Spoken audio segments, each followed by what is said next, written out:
Very good morning to all of you.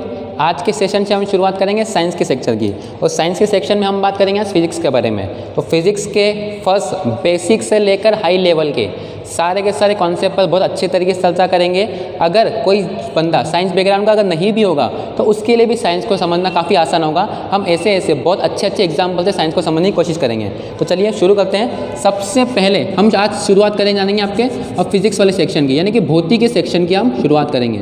तो सबसे पहले अगर किसी भी चैप्टर को पढ़ना होता है तो सबसे पहले आपको उसकी बेसिक इन्फॉर्मेशन पता होनी चाहिए। तो सबसे पहले जो क्वेश्चन आता है कि व्हाट इज़ फिजिक्स, यानी कि भौतिकी मतलब क्या होता है। तो सबसे पहले अगर आपको पूरा का पूरा सब्जेक्ट भी अगर आ गया, मान लो हमने फिजिक्स पर बहुत अच्छे तरीके से डिस्कस भी कर लिया, पूरी फिजिक्स हमने पढ़ ली, लेकिन एक छोटा सा क्वेश्चन अगर किसी बंदे ने आपसे पूछ लिया कि बताइए फिजिक्स मतलब क्या, भौतिकी मतलब क्या होता है, तो आपके पास उसका आंसर देने के लिए नहीं होगा। तो सबसे पहले हम शुरुआत करते हैं आखिर फिजिक्स भौतिकी होता क्या है। तो फिजिक्स दो चीज़ें, भौतिकी मतलब दो चीज़ें मिलती है। एक होता है आपका द्रव्य और दूसरा होता है आपका ऊर्जा। द्रव्य, अब ये द्रव्य इसी को आप क्या बोल सकते हो, पदार्थ भी बोल सकते हो, ठीक है। तो द्रव यानी कि पदार्थ। सबसे पहले बात करते हैं द्रव्य के बारे में, और दूसरा हम बात करेंगे फिर यहाँ से ऊर्जा के बारे में।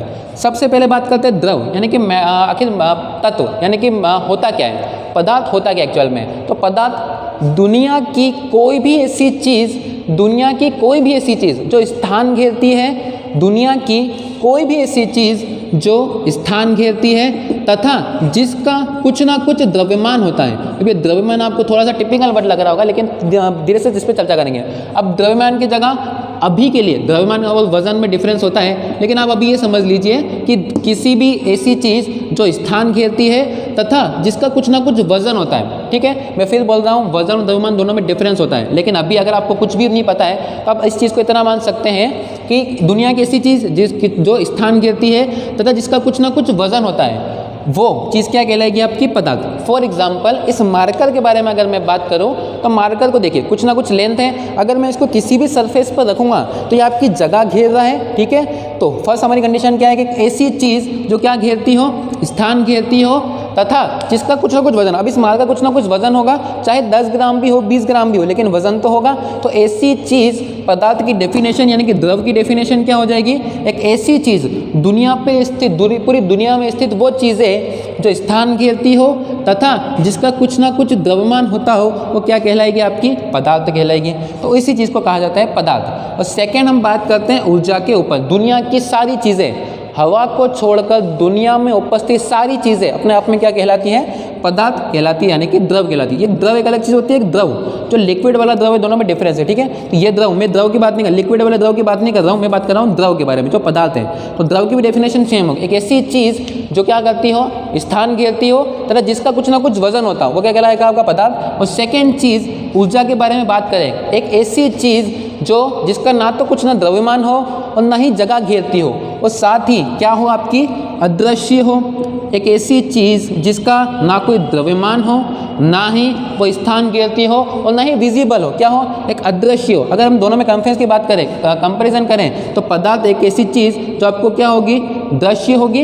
लेकिन ऊर्जा अगर इस यहाँ पर भी, जैसे मेरे आसपास भी, आप भी जहाँ पर ये वीडियो देख रहे होंगे, वहाँ पर क्या होगा, आपके आसपास में हवा होगी। तो हवा स्थान घेर रही है क्या, बिल्कुल नहीं घेर रही है। हवा का कुछ वजन आपको लग रहा है क्या, हवा का वजन नहीं लग रहा है। एक्चुअल में नॉर्मल बात करेंगे हवा का वजन नहीं होता है, लेकिन हाँ आप बोलेंगे क्या, किसी चीज़ में बलून में हवा भरेंगे तो उसका वजन बढ़ता जाएगा, वो बात अलग है। लेकिन नॉर्मल कंडीशन में बात करें तो हवा कोई वजन नहीं होता। तो एक ऐसी चीज़ जिसका स्थान, जो एक ऐसी चीज़, पदार्थ की डेफिनेशन क्या हो जाएगी, एक ऐसी चीज़ जो स्थान घेरती हो तो जिसका द्रव्यमान होता हो, पदार्थ कहलाएगी। ऊर्जा एक ऐसी चीज़ जिसका ना तो द्रव्यमान होता है, ना ही कोई आपका वजन घेरती हो, ऐसी चीज़ क्या कहलाएगी, ऊर्जा। तो एक्चुअल में भौतिकी क्या होती है, पदार्थ तथा ऊर्जा। डेफिनेशन ध्यान से सुनिएगा, मैं क्या बोल रहा हूँ, पदार्थ तथा ऊर्जा, और इन दोनों के बीच में होने वाली परस्पर क्रियाओं के अध्ययन को क्या कहा जाता है, भौतिकी कहा जाता है। मैंने आपको द्रव के बारे में बताया, पदार्थ के बारे में बताया क्या होता है, मैंने आपको ऊर्जा के बारे में बताया ऊर्जा क्या होता है। तो डेफिनेशन क्या हो जाएगी, फिजिक्स क्या होता है, पदार्थ तथा ऊर्जा और इन दोनों के बीच में होने वाली क्रियाओं के अध्ययन को क्या कहा जाता है? फिजिक्स कहा जाता है। ठीक है, इतनी डेफिनेशन आई होप आपको समझ में आई होगी। अब फिजिक्स यानी भौतिकी के पिता के बारे में अगर बात करें तो आइजैक न्यूटन को भौतिकी का पिता कहा जाता है। कभी कभी नॉर्मल क्वेश्चन एग्जाम में इस तरीके से पूछा जाता है कि भौतिकी के पिता कौन है, तो भौतिकी के पिता कौन हो जाएंगे आपके? तो आइजैक न्यूटन जो है वो भौतिकी के पिता है। इन्हीं न्यूटन जी के द्वारा 3 नियम दिए गए थे। आपको पता होगा गति के 3 नियम, जो स्पीड के जो नियम दिए गए थे इन्हीं के द्वारा दिए गए थे। ठीक है, चलिए नेक्स्ट चर्चा करते हैं। इसके बाद में अब क्या बात करते हैं? फिजिक्स की डेफिनेशन होगी। अब देखिए, किसी भी चीज़ के बारे में अगर हम चर्चा करें तो सबसे पहले अगर आप मतलब कोई भी चीज़ है उसकी कुछ ना कुछ यूनिट होती है। अब यूनिट मतलब क्या कि उसको किसी ना किसी चीज़ में मेज़र किया जाता है। जैसे कि आप मान लो किसी शॉप वाले के पास गए तो आप उसको क्या बोलोगे कि 2 शक्कर दे दो। तो 2 मतलब क्या? 2 किलो, 2 लीटर, 2 यूनिट मतलब किस चीज़, क्या चीज़ रिप्रेजेंट कर रहे हैं वो शक्कर के बारे में। तो इसी हर दुनिया में जितनी भी चीज़ें हैं उनको रिप्रेजेंट करने के लिए किसकी आवश्यकता पड़ती है? या तो यूनिट की आवश्यकता पड़ेगी। इसी को बोला जाता है क्या? आपका मात्रक। जैसे कि आप दूध वाले के पास गए, आपने कहा 2 दूध दे दो, तो 2 दूध मतलब क्या? 2 लीटर दूध दे दो, 2 क्वांटिटी दूध दे दो। किस तरीके से आप बात कर रहे हो? तो किसी भी चीज़ को अगर उसकी यूनिट आपको शो कर मतलब उसकी क्वांटिटी अगर आपको शो करनी हो तो आपको किसकी आवश्यकता पड़ती है? यूनिट की आवश्यकता पड़ती है। ठीक है, अब इसी यूनिट को हम क्या बोल सकते हैं? मात्रक बोल सकते हैं। तो यही मात्रक जो होते हैं मोस्टली 2 टाइप्स के होते हैं। यही मात्रक होते हैं आपके 2 प्रकार के। तो मात्रक कितने प्रकार के होते हैं? मात्रक मतलब क्या? मैंने आपको बताया कि किसी भी चीज़ को उसकी क्वांटिटी डिनोट करने के लिए एक यूनिट का प्रयोग किया जाता है, वही कहलाते हैं आपके मात्रक। अब ये मात्रक मोस्टली होते हैं 2 प्रकार के। एक हम बोलते हैं मूल मात्रक और दूसरा जो होता है उसको बोला जाता है व्युत्पन्न मात्रक। व्युत्पन्न मात्रक दूसरे मात्रक को कहा जाता है। ठीक है, तो पहला हो गया आपका कौन सा? मूल मात्रक, दूसरा हो गया आपका व्युत्पन्न मात्रक। अब एक एक करके दोनों के ऊपर चर्चा करते हैं। सबसे पहले बात करते हैं मूल मात्रक के बारे में, फिर हम चर्चा करेंगे व्युत्पन्न मात्रक के बारे में। सबसे पहले अगर बात करें मूल मात्रक मतलब क्या, तो मूल मात्रक एक ऐसा मात्रक जो अपने आप में क्या होता है? स्वतंत्र होता है, किसी पर भी ऊपर निर्भर नहीं करता। अब मैंने अगर आपको बोला कि आपको कुछ नहीं करना है, इस मार्कर की लेंथ निकाल के बताइए, या मैंने आपको एक प्लॉट साइज दी, आपको प्लॉट साइज की बोला कि इस प्लॉट साइज की लेंथ निकालो, इस प्लॉट साइज की हाइट निकालो, इस प्लॉट साइज का एरिया निकालो, मतलब केवल आपको लेंथ और विड्थ निकालने के लिए बोला। तो आप जनरली क्या करोगे? जब मैं बात करूँ कि इस बोर्ड की भी आपको लेंथ का काउंट करनी है तो किस तरीके से काउंट कर सकते हो? तो जनरली आप किसका प्रयोग करोगे? एक टेप का प्रयोग करोगे और टेप से क्या करोगे? नॉर्मली इस बोर्ड की लेंथ नाप लोगे। तो ये हो गया आपकी बोर्ड की लंबाई। ऐसे अगर मैं बोलूँ कि इस बोर्ड की आपको विड्थ नापनी है तो विड्थ नापने के लिए क्या करेंगे? टेप लेंगे और बोर्ड की विड्थ नाप लेंगे।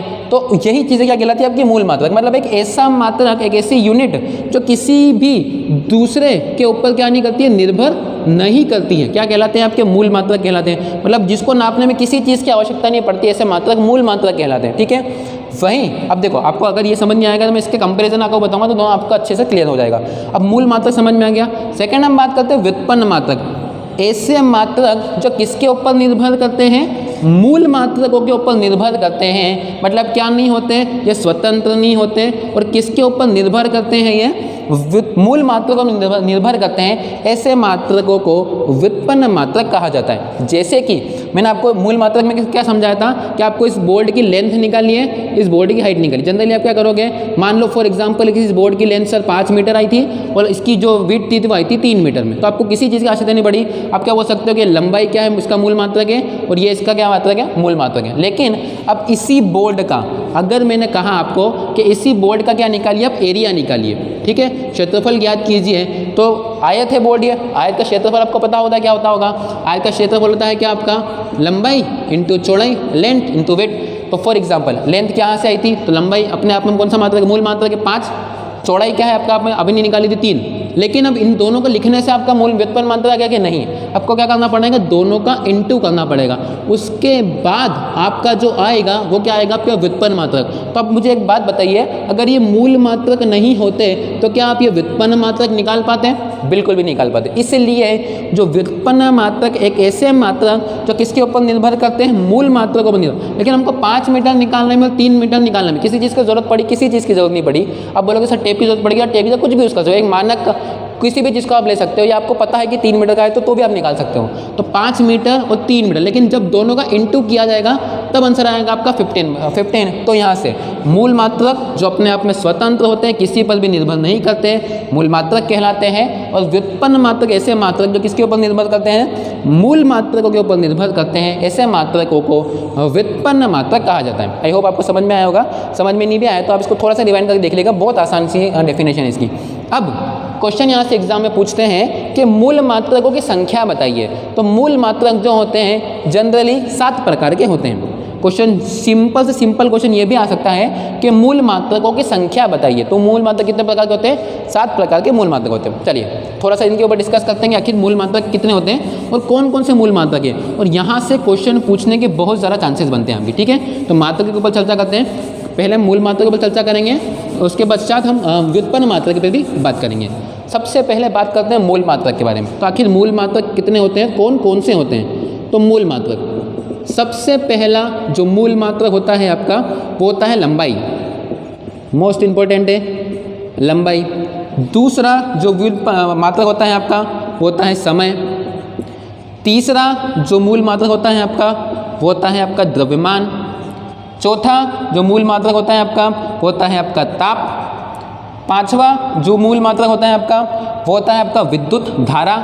सबसे मोस्ट इम्पोर्टेंट, आपको सभी के नाम एज इट इज़ पता होना चाहिए। पांचवा मूल मात्रक होता है आपका विद्युत धारा। छठवां अगर मूल मात्रक की बात करें तो छठा मूल धारक होता है आपका क्या, पदार्थ की मात्रा, पदार्थ की मात्रा। और सातवां जो सबसे अंतिम मूल मात्रक होता है आपका ज्योति तीव्रता, ज्योति तीव्रता। तो 7 प्रकार के मूल मात्रक यहाँ पर दिए गए हैं, ठीक है। मूल मात्रक मैंने क्या बताया कि मूल मात्रक कितने प्रकार के होते हैं, 7 प्रकार के। 7 प्रकार कौन कौन से हैं, तो सबसे पहले आपको इन 7 के नाम बिल्कुल एज इट इज पता होने चाहिए आखिर कौन कौन से मूल मात्रक होते हैं। तो सबसे पहले बात करें, लंबाई अपने आप में मूल मात्रक है, समय अपने आप में मूल मात्रक है, द्रव्यमान अपने आप में मूल मात्रक है, ताप अपने आप में मूल मात्रक है, विद्युत धारा, पदार्थ की मात्रा और होती है ज्योति तीव्रता। अब मैंने आपको बताया था थोड़े समय पहले कि किसी भी चीज़ को नापने के लिए हमको किसकी आवश्यकता पड़ती है, उसकी यूनिट की, उसके मात्रा की आवश्यकता पड़ती है। तो ये जो मूल मात्रक है इन सभी की भी अपने आप में यूनिट्स होती है, ठीक है। सबसे पहले लंबाई की यूनिट की बात करें तो लंबाई की यूनिट किस में मेजर की जाती है, मोस्टली मीटर में मेजर की जाती है। इसको पढ़ने की 3 पद्धतियाँ होती है, उसके बारे में आपको इसके जस्ट बाद में बताऊंगा कि आखिर पद्धतियाँ होती क्या है। तो लंबाई को मेजर करते हैं नॉर्मली किस में, मीटर में। समय को मेजर किया जाता है किस में, सेकेंड में। द्रव्यमान को मेजर करते हैं किस में, आपका किलोग्राम या केजी में नोट करते हैं। आप बोलेंगे सर इसको तो ग्राम में भी कर सकते हैं, इसको पाउंड में कर सकते हैं, तो उसकी अलग अलग पद्धतियाँ होती है। लेकिन मैं अभी बात कर रहा हूँ केवल एसआई पद्धति के बारे में। अभी एसआई क्या होती है तो इसके बारे में भी मैं आपको बताऊंगा कि आखिर एसआई पद्धति होती क्या है। लंबाई को रिप्रेजेंट करते हैं मीटर में, ये क्या हो गया इसके मात्रक, मात्रक दैट मीन्स इसकी क्या हो सकती है अभी यूनिट, क्योंकि मैंने अभी बताया था कि किसी भी चीज़ को मेजर करने के लिए उसकी यूनिट की आवश्यकता पड़ती है। तो लंबाई के मात्रक क्या होता है, मीटर। समय का मात्रक क्या होता है, सेकेंड। द्रव्यमान का मात्रक क्या होता है, किलोग्राम।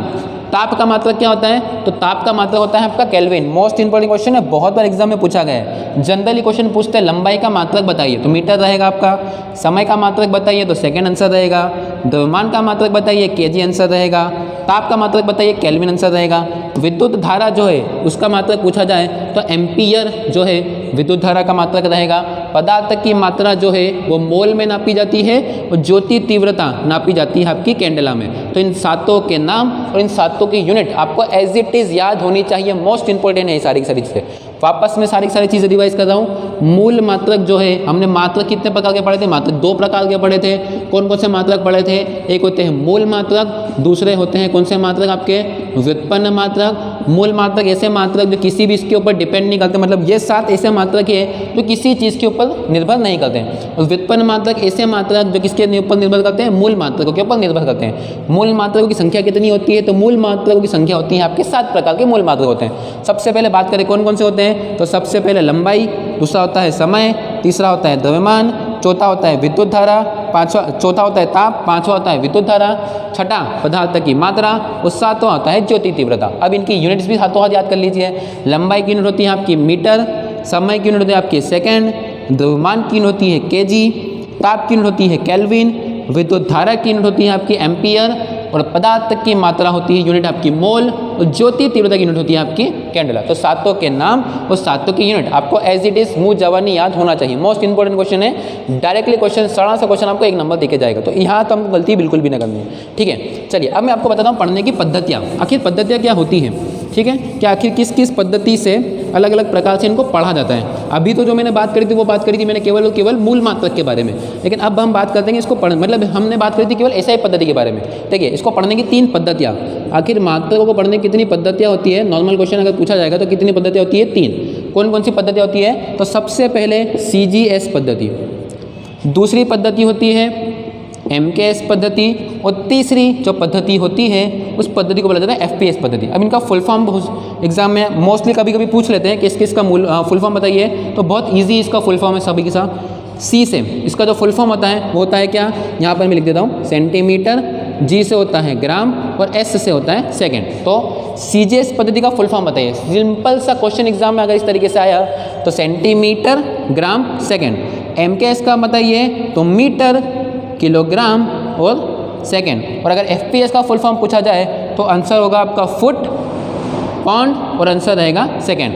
CGS का फुल फॉर्म सेंटीमीटर, ग्राम, सेकेंड, MKS का मीटर, किलोग्राम, सेकेंड, और FPS का फुट, पाउंड और सेकेंड। यहाँ से 3 को फुल फॉर्म आपको याद रखना है। अब देखिए, अब आपको यहाँ से एक बात समझ में आ रही होगी कि इस पद्धतियों का जो पहला वर्ड है वो डिनोट कर रहा है किसको, लंबाई को डिनोट कर रहा है, ठीक है, सेंटीमीटर, मीटर, फुट। इसका पद्धति का सेकंड वर्ड है वो किसको डिनोट कर रहा है, आपके द्रव्यमान को डिनोट कर रहा है। द्रव्यमान आपको समझ नहीं आ रहा तो अभी के लिए आप आ सकते हो, केवल उसका वजन को डिनोट कर रहा है। मैं फिर बोल रहा हूँ, वजन और द्रव्यमान में डिफरेंस होता है। डिफरेंस क्या होता है, जैसे जैसे आपको धीरे धीरे हम फिजिक्स पढ़ते रहेंगे वैसे मैं आपको बताऊंगा धीरे धीरे, वरना अभी मैं आपको इतना ज़्यादा डिटेल में बता दूंगा तो आप फिर यहाँ से आपको समझ में नहीं आएगा इतना। तो वजन बोल सकते हो आप। और जो तीसरा वर्ड होता है वो आपको होता है सेकंड, सेकंड, सेकंड। तो तीसरा वर्ड है वो किसको डिनोट कर रहा है, यहाँ पर समय को डिनोट कर रहा है। तो तीसरा हो गया आपका सेकंड। क्वेश्चन क्या पूछा जाता है, क्वेश्चन को ध्यान से देखिएगा कि लंबाई का, क्वेश्चन ध्यान से सुनिएगा, लंबाई का CGS पद्धति में मात्रक बताइए। तो लंबाई, देखिए 3 चीज़ें मोस्टली पूछते हैं, लिखता हूँ, लंबाई का मात्रक, उसके बाद में द्रव्यमान का मात्रक पूछते हैं, और तीसरा पूछा जाता है समय का मात्रक। तो सबसे पहले अगर हम बात करें लंबाई के मात्रक के बारे में, तो CGS पद्धति में लंबाई का मात्रक बताइए। तो आपको पता है कि पहला वर्ड किसको डिनोट करता है, लंबाई को डिनोट करता है। तो लंबाई का मात्रक पहले में क्या हो जाएगा, सेंटीमीटर हो जाएगा। तो CGS पद्धति में लंबाई का मात्रक होगा सेंटीमीटर। CGS पद्धति में द्रव्यमान का मात्रक बताइए, तो आंसर हो जाएगा आपका ग्राम। CGS पद्धति में समय का मात्रक बताइए, तो आंसर हो जाएगा आपका सेकंड। इस तरीके से सिंपल क्वेश्चन एग्जाम में आएंगे। क्वेश्चन किस तरीके से आएगा मैं आपको फिर बोल के बताता हूँ। CGS पद्धति में लंबाई का मात्रक बताइए। तो CGS पद्धति में लंबाई का मात्रक क्या हो जाएगा, सेंटीमीटर। CGS पद्धति में ग्राम का मात्रक बताइए, आंसर रहेगा आपका ग्राम।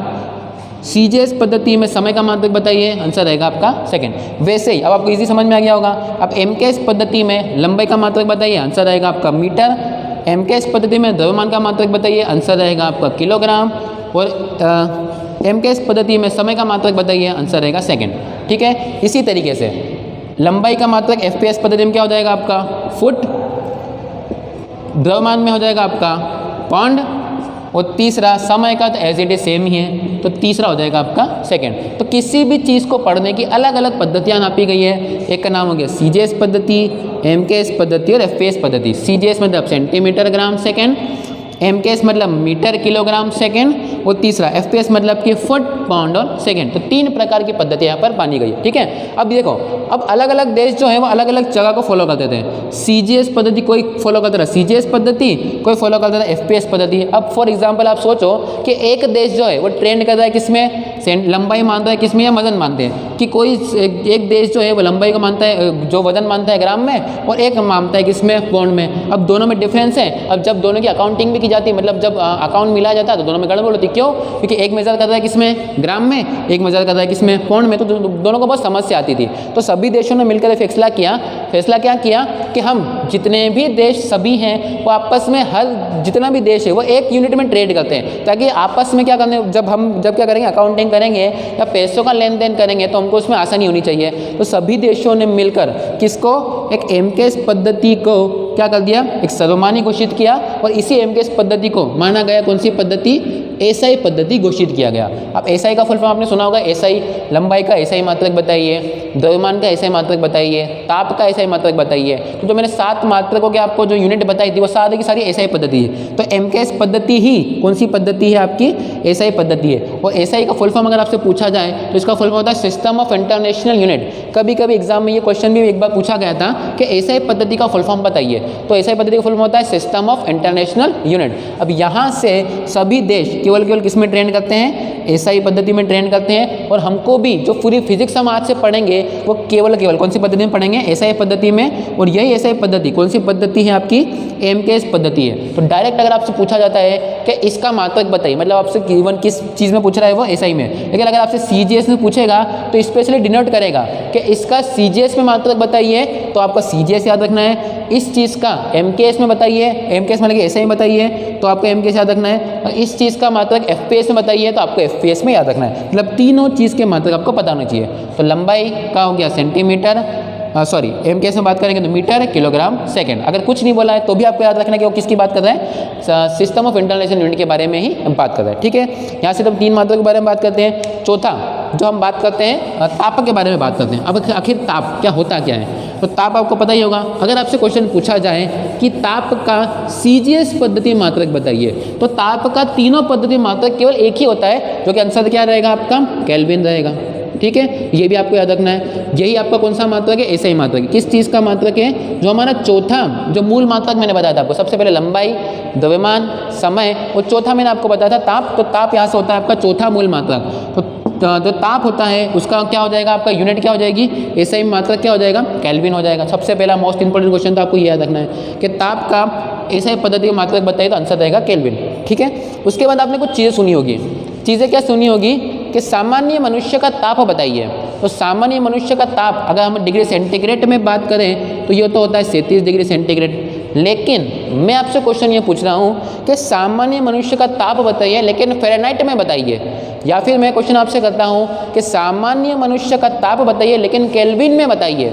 सामान्य मनुष्य का ताप बताइए लेकिन रोमन में बताइए। अब आप यहाँ से परेशान हो जाएंगे, क्यों? क्योंकि आपको जो चीज़ें याद होगी वो केवल डिग्री सेंटीग्रेड में याद होगी। जब मैं आपसे अगर क्वेश्चन पूछता हूँ कि पानी कितने डिग्री सेंटीग्रेड पर उबलता है, तो आप आंसर दोगे क्या, 100 डिग्री सेंटीग्रेड। लेकिन अगर आपसे मैं क्वेश्चन पूछूं कि पानी कितने डिग्री केल्विन पर उबलता है, पानी कितने डिग्री रोमन पर उबलता है, तो यहाँ से आप बड़े कन्फ्यूज हो जाओगे। तो इसके लिए एक फॉर्मूला मैं आपको बताता हूँ। इस फॉर्मूला का अगर आप याद कर लोगे तो सारे के सारे क्वेश्चन आपके बहुत ही आसानी से सॉल्व हो जाएंगे। चलिए बात करते हैं ताप के बारे में। तो ताप का एक फॉर्मूला है, यह आपको फॉर्मूला बहुत इंपॉर्टेंट है, आपको फॉर्मूला याद होना चाहिए। तो फॉर्मूला है F-32/9 is equal to C/5 is equal to K-273/5 is equal to R/4। यह फॉर्मूला है और यह फॉर्मूला आपको 101% याद होना चाहिए। अगर आपको यह फॉर्मूला याद है तो आप किसी भी टेम्परेचर को किसी भी चीज़ में कन्वर्ट इजीली कर पाओगे। अब ऐसे F, C, K और R किस चीज़ को रिप्रेजेंट कर रहे हैं, तो F रिप्रेजेंट कर रहे हैं आपके फ़ारेनहाइट को, C रिप्रेजेंट कर रहा है आपके डिग्री सेंटीग्रेड को, K कर रहा है केल्विन को, और R आपका रिप्रेजेंट कर रहा है किसको, रोमन को। चलिए मैं आपको एक चीज़ सॉल्व करके भी बताता हूँ। चलिए मैंने आपसे क्वेश्चन क्या पूछा था, क्वेश्चन मैंने ये पूछा था कि पानी कितने डिग्री सेंटीग्रेड पर उबलता है, तो आंसर क्या था आपका 100। लेकिन मैंने नेक्स्ट क्वेश्चन मैंने ये पूछा था आपसे कि बताइए पानी कितने डिग्री केल्विन पर उबलता है। तो अब आपको पता किसका डाटा है, डिग्री सेंटीग्रेड का डाटा आपको पता है 100 है, लेकिन आपको केल्विन का डाटा नहीं पता है। तो अब किसके किसके बारे में बात हो रही है, आपको डाटा किससे किस में कन्वर्ट करना है, तो डाटा आपको करना है डिग्री सेंटीग्रेड से केल्विन में डाटा कन्वर्ट करना है। तो सारे के बीच में इक्वल है, तो आप किस किस डाटा को लोगे, केवल सेंटीग्रेड और केल्विन को। चलिए पुट करके मैं आपको इजी आंसर बताता हूँ। सबसे पहले सेंटीग्रेड/5 इज इक्वल टू K-273/9। यहाँ तक आंसर रहेगा आपका 5। इस तरीके से पुट करना है। अब सेंटीग्रेड में वैल्यू पता है तो यहाँ मैं 100 पुट कर सकता हूँ। जैसे ही यहाँ पर 100 पुट करोगे तो 5 से 5 कैंसिल हो जाएगा, या माइनस का 273 इधर आकर किसका हो जाएगा, प्लस का। तो केल्विन में ये आंसर आ जाएगा कितना, 373। मतलब जो मैंने क्वेश्चन आपसे पूछा था कि पानी कितने डिग्री केल्विन पर उबलता है, तो पानी उबलता है 273 डिग्री केल्विन पर उबलता है। आपको किस में पता था आंसर, केवल डिग्री सेंटीग्रेड में पता था कि 100 है। अब इस तरीके से किसी भी एक डाटा की यूनिट पता करके अब इसमें से कोई सी भी यूनिट क्या है इजीली फाइंड कर सकते हैं। तो इजीली आप याद रखिएगा आपको किसी भी तरीके से, क्योंकि एग्जाम में कभी कभी पूछते हैं कि कितने डिग्री केल्विन पर उबलता है, कितने डिग्री रोमन पर उबलता है, तो सारे के सारे डाटा आपको यहाँ पर याद होना चाहिए। एक लास्ट चीज़ मैं आपके साथ डिस्कस करता हूँ। क्वेश्चन एक पूछते हैं एग्जाम में, क्वेश्चन ये पूछा जाता है कि बताइए ऐसा कौन सा ताप है, बताइए ऐसा कौन सा न्यूमेरिकल वैल्यू है जिस पर डिग्री सेंटीग्रेड और फ़ारेनहाइट दोनों की वैल्यूज बिल्कुल समान होती है। क्या क्वेश्चन पूछना चाह रहा हूँ मैं को आपसे क्वेश्चन ये पूछ रहा हूँ कि ऐसा कौन सा ताप है जिस पे डिग्री सेंटीग्रेड और फ़ारेनहाइट दोनों की वैल्यू जो है वो बराबर होती है। तो ऐसा जो ताप है वो ऐसा ताप है आपका -40 डिग्री सेंटीग्रेड। देखो मैं आपको प्रूफ करके बता देता हूँ कि -40 डिग्री सेंटीग्रेड पर किस तरीके से फ़ारेनहाइट और डिग्री सेंटीग्रेड की वैल्यू बराबर होती है। देखो किसके बारे में बात हो रही है, डिग्री सेंटीग्रेड और फ़ारेनहाइट के बारे में बात हो रही है। तो सबसे पहले क्या करना है हमको, इन दोनों की वैल्यू इस तरीके से सबसे पहले पुट कर लो नॉर्मली, तो F-32/9 इस तरीके से था। अब C सेंटीग्रेड की जगह आपको क्या रखना है, मेरा पता है -40 और यहीं पर भी आपको कितना रखना है -40। अब -40 इसको आप काटोगे तो कितना आंसर आएगा -8 और माइनस कितना आ जाएगा माइनस का 72, अगर 72 अपन कितना हो गया 9 से फिर कैंसिल हो जाएगा कितनी बार -8 और -8 को -8 से फिर काटोगे तो आपका 1 = 1 आ जाएगा या फिर -8 = -8।